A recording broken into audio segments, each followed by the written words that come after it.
Cities today have been growing with limited planning and without the infrastructure to support those cities.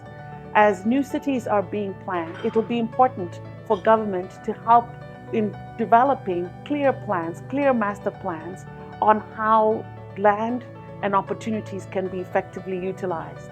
No new city can grow without energy and infrastructure. And those are the elements that lay the foundation for any new city that is going to be built, not only for consumption today, with millions of new people coming out of school and looking for employment and opportunities and places to live, but also as those become the future parents, the future families, how that continues to grow. Over 2,000 new cities are expected by 2030. That means on average, 2 cities a week have to be built. Not all these cities can be new. Many will be how we harness the existing cities and enable them to become appropriate stewards of tomorrow's future. How?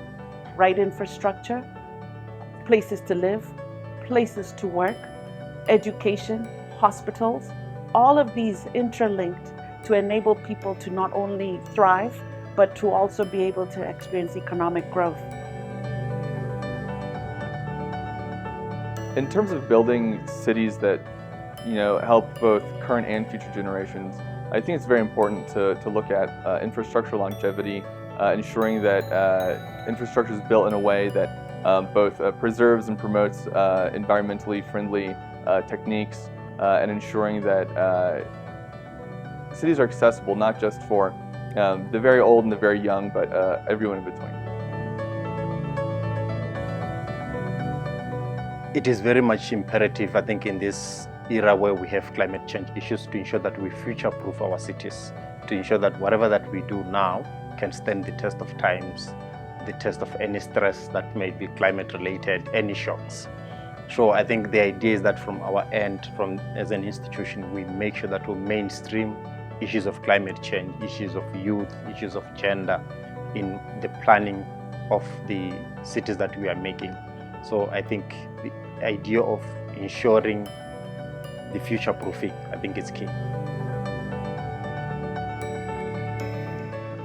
We need infrastructure that is African in an African context. Developing new cities is not about how we replicate a Western city, but how we enable African cities for African people. Look, cities that represent the African culture, cities that represent the African people, and that means the construction, the development, the design, all will require new ways of thinking that promote the African context. That is what this New City Summit 2025 is starting to talk about. And as we engage and partner with other cities in the world, how we take those learnings and be able to accelerate the pace. So we can build cities that serve both the current generation and the future generation by ensuring that we have local champions with lived experiences. It doesn't matter whether it's our grandmother, a CEO, or a grassroots champion. What's important is what we can learn from them through their lived experience, both personal and professional. By having that, we have a story that we can rely on, that we can then use for the future generations, either through mentorship, learning opportunities, or professional capacity building.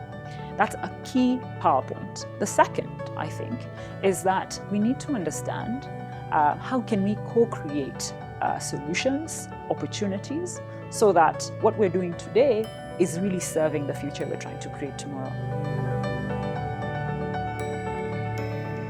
We need more cross-sectoral, cross-domain partnerships, knowledge share and expertise share, because the cost of inaction is high. We need to be bold in our actions and our visions, and we need to come together to have that dialogue together at one table so that we can really create that impact on the ground.